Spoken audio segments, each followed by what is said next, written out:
여러분 각자가 그리고 계신 교회의 상, 교회의 모습, 교회에 대한 기대하는 바가 꿈이 있으실 것 같아요.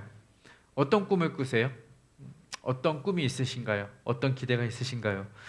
이따가 좀 한번 또 나눠볼 기회가 있으면 좋겠지만 우리는 다 각자 교회에 대한 꿈들을 꿉니다.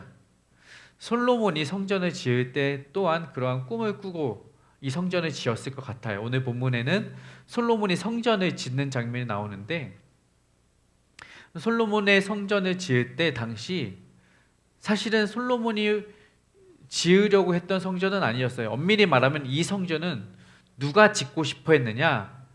솔로몬의 아버지였던 다윗이 이 성전을 짓고 싶어 했습니다. 그랬는데 하나님께서 말씀하시죠. 너의 손에 피가 많이 묻었다. 어떤 피예요? 전쟁을 많이 해서 사람을 많이 죽였으니 너의 손이 깨끗하지 않아서 너의 손으로는 내 집을 성전을 짓지 말아라. 그러면 어떻게 합니까? 너의 아들 솔로몬이 이 성전을 지을 것이다 라는 거예요.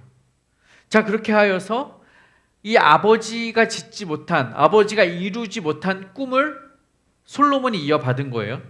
그러면 그 당시 솔로몬이 꿈꾸던 꿈은 무엇이었느냐? 이 성전을 통하여 하나님께 예배하는 것을 꿈꾸었겠죠. 특별히 이들은 하나님이 택하신 이스라엘 백성입니다. 선민이에요. 택함 받은 백성들. 그러니 그들은 그곳에서 예배하면서 어떤 꿈을 꾸느냐? 우리가 하나님께 예배하면 하나님도 우리에게 어떠한 삶의 은혜를 갚아주실 것이다라는 기대가 있었을 거예요. 그것은 무엇이냐? 어떤 약속이느냐? 이미 하나님은 출애굽하던 백성들에게 약속을 하셨어요. 너희는 내 백성이 되고 나는 너희의 하나님이 되리라. 이게 약속이죠. 서로 간의 쌍방의 약속이죠. 너희는 내 백성, 너희는 내 백성, 나는 너희의 하나님. 이것은 이 성전 안에서 예배하는 과정을 통해서 하나님께 제사 드리는 과정을 통해서 나의 죄를 고백하고 내 모든 죄를 내려놓고 내 죄를 해결해 주실 분은 누구시다? 하나님이시다라는 걸 인정하고 또한 감사의 제사를 드려요. 감사의 제사를 드리는 건 뭐예요? 1년 동안 나에게 추수할 수 있도록 곡식을 허락하신 분이 하나님이라는 것을 인정하는 거예요. 그러니까 감사 제사를 드리든 회개 제사를 드리던 이 모든 제사를 통하여서 이스라엘 백성들은 하나님이 하나님 되심을 고백하는 것이죠.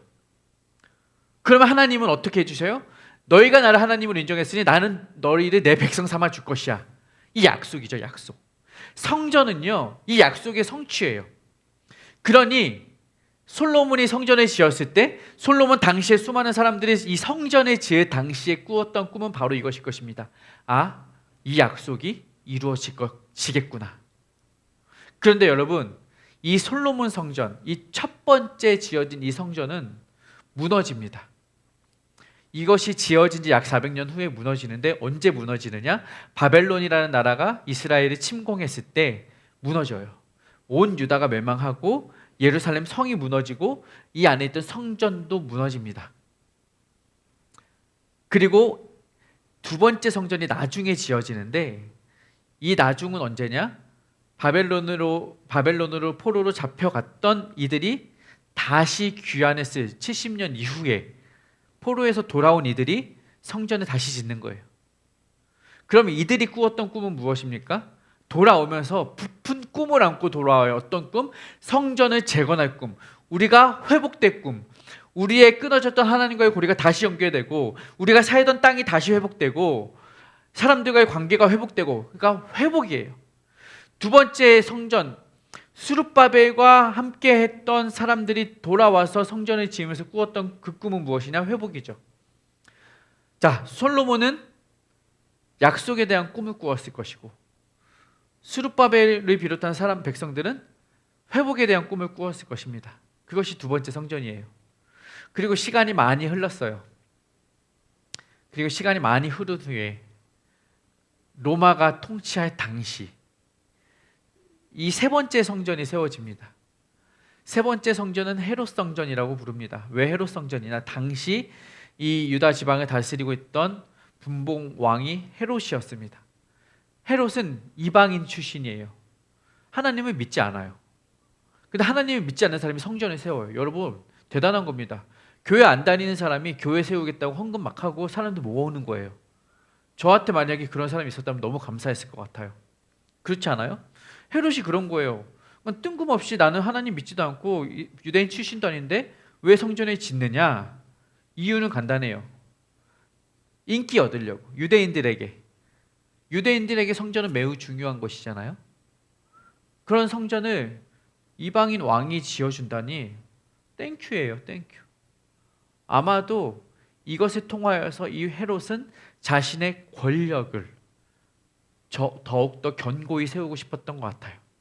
그러니 이 헤롯 성전, 제3성전을 지으면서 헤롯이 꾸었던 꿈은 무엇이냐? 권력이죠. 힘이죠. 세상에 대한 권세죠. 그걸 통하여 사람들의 인기를 등에 업고 어떻게 세상에서 부귀 영화를 누려보겠다는 꿈인 것이죠. 자, 여러분, 세 가지 성전의 이야기를 나누었습니다. 첫 번째 성전은 제1성전은 솔로몬 성전입니다. 그 성전을 통하여 사람들은 약속이 이루어질 것을 기대했을 것입니다. 그러나 그 약속은 무너지고 그 성전은 무너졌어요. 다시 한번 두 번째 성전이 세워집니다. 수룹바벨 성전이에요. 그러나 역시 그들은 참된 회복을 누리지 못한 채 영적인 암흑기로 접어들고 결국 로마의 통치 시기까지 오게 돼요. 그리고 로마의 통치 시기에 제3성전 헤롯이 자신의 야욕을 품고 세 번째 성전을 짓죠. 그런데 여러분, 이 세 번째 성전조차 어떻게 되었느냐면 무너져요. 당시 세계를 지배했던 로마의 황제가 이 온 도시를 쓸어 넘어뜨리죠. 그리고 여기에 있던 성전 또한 무너뜨립니다. 당시 흘러내려오던 이야기에 의하면 성전 안에 굉장한 보물이 숨겨져 있을 것이야 라는 소문이 여기저기 돌고 있었기 때문에 그 당시 로마 병사들은 성전을 샅샅이 회파하였다고 해요. 벽돌 틈 사이, 바닥 지하까지 다 파서 어디에 보물이 숨겨져 있지 않을까 기대했던 것이에요. 그러나 보물은 남겨지지 않았고 오히려 그 덕분에 성전은 다 무너지기만 했죠. 그 덕분에 하나님의 말씀이 이루어졌죠. 누가복음 21장에 있던 말씀대로 성전에 돌 위에 돌 하나도 남지 아니하리라. 돌 위에 돌 하나도 남지 않을 만큼 완전히 성전이 다 무너져 버린 상태를 의미합니다. 자, 여러분, 이것이 성전의 역사입니다. 성전은 솔로몬 시대에 제1성전이 세워졌지만 결국 제2성전부터 제3성전까지 남아있는 성전은 없습니다. 건물도 없고 그 기능도 상실했고 그 의미와 의의도 더 이상 남아있지 않아요. 하나님 예배한다, 하나님을 공경한다, 하나님을 존중한다, 온전히 하나님 예배했던 그 하나님과 약속의 고리 또한 어느샌지 사라져버린 지 오래예요. 여러분, 이처럼 외형도 무너지고 내형도 무너지고 내면도 무너지고 성전이 흔적조차 없이 사라져버린 이 모습이 오늘날 우리 교회의 모습, 우리 성도들의 삶의 모습이 아닌가를 한번 점검해 보자는 거예요. 우리 크리스천으로서의 외형을 갖추고 있는가? 크리스천다운 모습이 있는가예요. 크리스천다운 행동과 크리스천다운 선택과 크리스천다운 걸음걸이와 크리스천다운 사람과의 관계들이 우리의 외적인 모습 속에서 이루어지고 있는가? 누가 겉만 봐서는 누가 크리스천인지 아닌지를 몰라요. 여러분, 죄송하지만 제가 밖에 나가면 아무도 목사인 줄 몰라요. 너무 잘생겨서 그런 것 같아요. 그런 거라고 생각을 해요. 어찌되었든 안타까운 현실이죠. 그렇다면 내면의 본질은 살아있는가? 뭐 외적인 모습은 다 그렇다 쳐도 그래, 내 안에 있는 하나님에 대한 열정, 사랑, 믿음, 신뢰, 소망, 그것만이라도 살아있으면 다행일 텐데 그 안에 우리의 어떠한 뜨거운 심장도 더 이상 뛰고 있지 않는, 예수 그리스도의 심장이 더 이상 남아있지 않은, 하나님 아버지의 마음이 더 이상 그 피가 끓고 있지 않은 식어버린 그리스도인들의 삶을, 그 마음을 보면서 내면조차도 더 이상 크리스천다움이 없다는 거예요. 성전의 껍데기가 무너진 것처럼 우리의 외형도 무너지고 성전의 본질이 사라진 것처럼 우리의 크리스천의 본질도 다 사라집니다. 어쩌겠냐 이거죠. 이것은 개개인의 성도뿐만이 아니에요. 교회로 그 이야기를 확장시켜 봐도 똑같아요. 교회가요, 더 이상 교회다움이 없어요. 교회다운 본질이 없어요. 교회의 본질은 예배예요. 예배가 능력이 없고 에너지가 없고 은혜가 없고 감격이 없고 감동이 없어요. 안타까운 현실이죠. 무너져버리는 교회와 성도들의 모습을 보면서 다시 세워야 할 것이 있다. 이제 다시 성전을 세워야 한다면 교회를 다시 세워야 하고 성전을 다시 세워야 한다라는 것입니다. 여러분, 이 교회를 다시 세워야 한다는 것은 무엇이냐? 사실 이 성전이라는 것을 교회로 그대로 이야기할 수는 없어요. 성경적인 의미, 신학적인 의미로. 그러나 우리가 교회라는 것을 건물에만 개념에 치중해서 이야기한다면 그럴 수 없지만, 우리가 교회라는 개념을 공동체로 이야기한다면 그것은 성전일 수 있습니다. 오늘날 신약의 시대에 말하는 성전은 예수 그리스도를 주로 고백하는 믿음의 공동체를 우리는 교회라고 부르고요. 그것이 바로 오늘날의 성전일 수 있는 것입니다. 그러므로 이 공동체는요, 우리의 공동체는 다시 세워져야 합니다. 다시 세워져야 해요. 성경을 보면 그리스도인들을 뭐라고 비유하는 장면이 나오냐면 포도원의 일꾼으로 비유하는 장면이 나와요. 혹은 집안 일을 맡은 청지기, 혹은 집을 짓는 건축자, 이런 표현들을 써요. 비유를 통해. 무슨 말이냐? 그리스도인들이 단지 나 혼자만, 내 개인의 삶만, 나의 구원만을 위해서 사는 사람이 아니라 집을 짓고 밭을 일구고 집을 세워가는 어떤 공동의 선을 이루어가는 사람들을 교회로 지칭하고 있다는 것입니다. 그러니까 우리가 개개인이, 우리 신영이와 천영이가 개개인이 각자의 구원을 이루기 위하여 열심히도 살아야 하지만 개인의 삶뿐만 아니라 어떤 공동체를 세워가는 것, 어떤 공동체를 건강하게 건축하는 것, 어떤 공동체의 밭을 건강하게 일구어 가는 것도 중요한 일이라는 것이죠. 성경에서는 분명히 이 이야기를 하고 있고, 그렇다면 이 시대에 새롭게 세워질 성전, 교회와 성도를 우리는 열심으로 세워가야 할 책임이 있다. 그것이 우리의 꿈이어야 한다는 것입니다. 무너져버린 이 시대의 성전을 다시 세우는 꿈을 꾸자라는, 이것이 저의 도전입니다. 그렇다면 그 일을 어떻게 할 수 있느냐가 오늘 본문에 세 가지로 정리해 볼 수 있는데, 첫 번째는 기다리라는 거예요. 다 같이 따라해 봅시다. 기다리라. 기다리라는 거예요. 여러분, 이 무너진 성도의 삶, 무너진 교회의 공동체를 세우는데 이것은 내가 세울 수 있는 것은 아니에요. 사실 우리가 열심으로 하지만 내 힘으로 할 수 없어요. 누가 하시느냐? 하나님이 하시는 거예요. 그렇다면 우리가 바라는 것은 하나님이 그 일을 이루시도록 그때의 기다림이 필요한데요. 문제는 우리 안에 있는 조급증이에요. 하나님이 하나님의 일을 이루실 때를 기다리고 믿지만 우리의 시간표는 너무 빨리 흘러가. 하나님 빨리 이루어 주셔야 되는데, 이거 왜 안 되지? 막 당장이라도 오늘 기도하면 내일 아침에 이루어져야 할 것 같은데, 우리 입장에서는 하나님은 그렇게 일하시지 않는다는 거예요. 그럴 때 우리는 조바심이 나죠. 우리가 기도하기를 힘들어하는 이유는 그거예요. 우리가 열심히 기도했으면 하나님이 그래 너에게 주겠다고 딱 짜잔 기도 응답이다 옛다 선물 주셔야 될 것 같은데 그게 안 된다는 거예요. 그러면 우리는 힘들죠. 하나님이 날 사랑하시지 않나? 하나님이 날 택하지 않나? 하나님이 날 버리셨나? 하나님 나에게 시험을 주시나? 뭐 이런 여러 가지의 그 어떤 거치는 것들이 생긴다는 거예요. 그런데 여러분, 그런 거치는 것들, 그런 어려움들, 그런 단계들, 그런 수준들을 넘어서는 과정을 통해서 여차 저차 해서 짜잔 하고 어떤 무언가를 이루게 되었을 때 그 성취가 다른 어떤 것보다 크다는 거죠. 말하자면 우리가 그냥 쉽게 얻은 것은 너무 가볍게 여길 수 있어요. 우리가 일상에서 쉽게 얻을 수 있는 거, 우리가 흔히 이야기하잖아요. 우리가 공기, 산소를 마시면서 산소에 감사합니다 하면서 숨을 쉬나요? 그렇지 않다는 거죠. 너무 쉽게 마시니까. 하지만 누군가 여러분에게 돈 1,000만 원 준다면 돈 1,000만 원 준 사람에게 굉장히 감사하겠죠. 쉽게 얻을 수 없는 것이니까. 그리고 그 1,000만 원이 심지어는 내가 하루하루 열심히 일해서 번 돈이라면 그 가치는 더 소중하겠죠. 그거 함부로 쓸 수 있겠어요?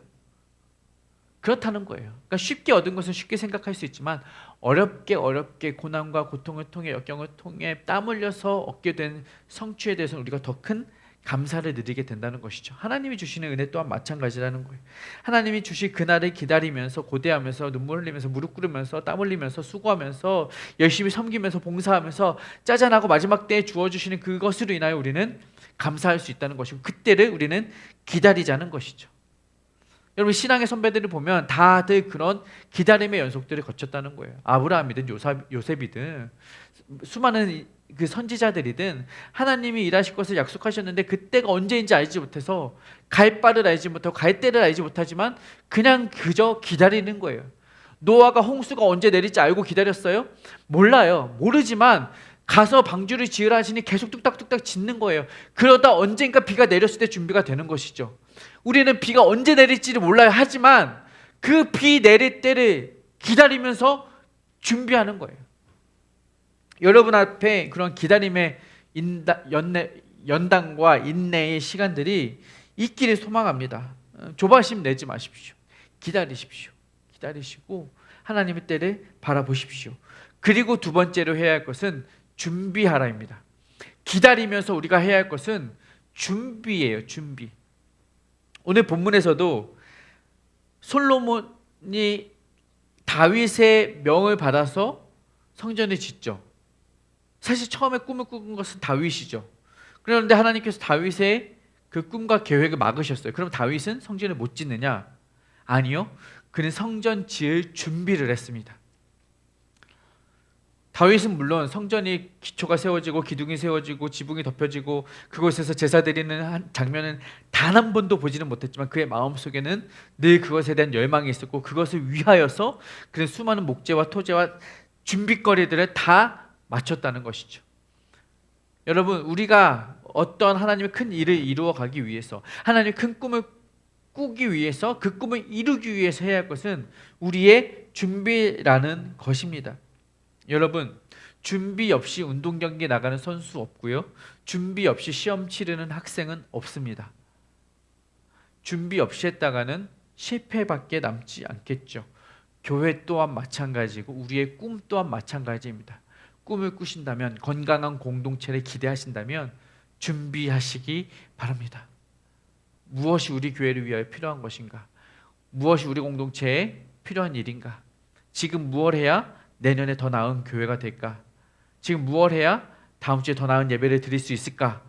하나하나 준비해 가시는 여러분 되시길 축복합니다. 세 번째는 기도하라, 준비하라, 그리고 협력하라예요. 뭐라고요? 협력하라. 협력이 중요해요. 결국 마지막 단계가 가장 중요한 부분인데요. 이 일을 우리는 단 한 번도 단 한순간도 혼자의 힘으로 할 수는 없습니다. 오늘 성경에서도 보면 솔로몬이 이 성전을 짓기 시작할 때 가서 누구의 도움을 구하느냐? 두로와 시돈 땅에 있는 히람 왕에게 가서 도움을 구하고 목재를 구하고 기술자들을 요청합니다. 그리고 그곳에 가서 벌목을 할 사람들 나라에서 수만 명씩 사람을 선발해서 뽑아서 데려다 가는 거예요. 여러분 솔로몬이 꿈을 꾸었다고 해서 솔로몬이 혼자 뚝딱뚝딱 성전을 지을 수가 없다는 거예요. 함께하는 사람들이 필요하다는 것입니다. 여러분이 어떠한 꿈을 꾸신다면, 여러분이 더 나은 공동체를 기대하신다면, 우리 링크처치 혹은 부족한 점이 있어서 이 부분이 채워져야겠다라고 눈이 가신다면, 생각이 드신다면 그 일을 위하여 함께 힘을 모아 주시기를 바랍니다. 누군가 하겠지, 남이 하겠지, 어떻게든 되겠지, 어쩌다 되겠지라는 방관하는 입장으로는 아무 일도 일어나지 않습니다. 그 일에 함께 힘을 모으고 기도를 모아야 합니다.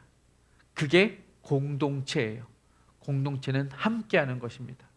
에베소서 2장 21절에 보면 그의 안에서 건물마다 서로 연결하여 주 안에서 성전이 되어가고, 우리가 성전이 되어가는 것, 신약인데 성전이라는 표현을 썼어요.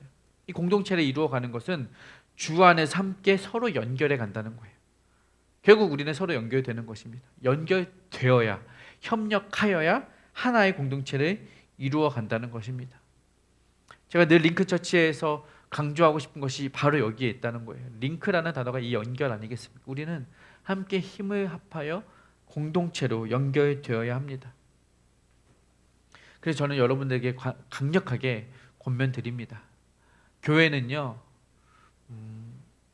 와서 편하게 놀다 쉬다 가는 곳이 아니에요. 안식하는 곳인데, 여기서 안식은 영적인 안식을 말하는 것이지 내 몸이 편하게 쉬다 가는 곳이 안식이 아니에요. 여러분, 안식은 그 개념을 분명히 아시고, 제가 이 공동체를 함께 하면서 여러분에게 요청드리고 싶은 바는 내 몸 편하게 그냥 받아 먹다가 그냥 누가 해주는 거 하다가 앉아서 예배만 드리다가 가시지 마시고, 공동체 안에 조금 더 여러분의 에너지와 마음을 쏟아 넣어서 함께 힘을 모아 주시기를 부탁을 드립니다. 필요하시다면 설거지도 같이 해주시고, 필요하시다면 청소도 같이 해주시고, 필요하시다면 찬양도 같이 해주시고, 할 수 있다면 반주도 같이 해주시고, 할 수 있다면 미디어 팀도 섬겨주면 좋겠고, 할 수 있다면 앞에 와서 주보도 같이 잘라주면 좋겠고, 교회 안에 해야 할 일이 얼마나 많은지요. 그런 일들, 소소한 작은 일들을 하나하나 나눠서 서로 협력하여 하나의 멋진 공동체를 이루어 갔으면 좋겠어요. 여러분, 이 교회를 세워가면서 여러분들에게 처음 여러분의 꿈이 어떤 것이 있냐고 여쭙습니다. 어떤 교회를 꿈꾸고 어떤 공동체를 기대하시는지는 다 모르겠지만 그 이야기들은 차차 나눌 수 있을 것 같고, 차근차근 합을 맞추어 갈 수 있으리라 생각을 해요. 그런데 그 꿈의 방향이 어떠하든 방식은 방금 말씀드린 대로입니다. 3가지. 기다려야 합니다. 한 번에 그것이 이루어질 거라 기대하지 마시고 하나님의 때를 기다리시고, 그리고 준비하십시오. 무엇을 해야 하는지 여러분 편에서 준비하시고, 3번째로 옆에 있는 지체들과 공동체와 함께 힘을 합하여 주시기를 바랍니다. 여러분, 교회가 개척된 지 얼마 되지 않았고 여전히 빈손이 많고 빈 자리가 많습니다. 저도 많은 꿈을 꾸고 하나님도 이 공동체, 이 링크처치에 어떤 꿈과 계획이 있으셔서 세우셨으리라 믿습니다. 그리고 또한 이 공동체 안에 여러분을 보내주셨다는 것은 여러분을 향한 하나님의 또 다른 꿈이 있으리라 저는 생각을 해요. 그 꿈이 서로 합치되어 가는 과정들을 우리가 좀 누렸으면 좋겠고요. 그 과정에서 여러분이 하셔야 될 일들이 무엇인지를 좀 고민해 보셨으면 좋겠어요. 그렇게 우리 함께 이 교회를 세워갑시다. 우리가 지금은 비록 이러한 수고가, 이러한 노력이 빛을 보지 못할 수도 있어요. 누군가에게 칭찬을 받지 못할 수도 있고 사람들에게 인정받지 못할 수도 있어요. 그런데 여러분, 사람들에게 인정받으려고 신앙생활을 하는 것 아니잖아요. 누군가에게 내 이름 드러내려고 이런 일을 하는 것 아니잖아요. 우리의 상급과 우리의 인정은 오직 하늘에 계신 하나님으로부터만 나옵니다. 그때까지 인내함으로 기다리시고 그의 삶을 준비하시면서 우리 함께 힘을 모아 주시기를 다시 한번 부탁드립니다.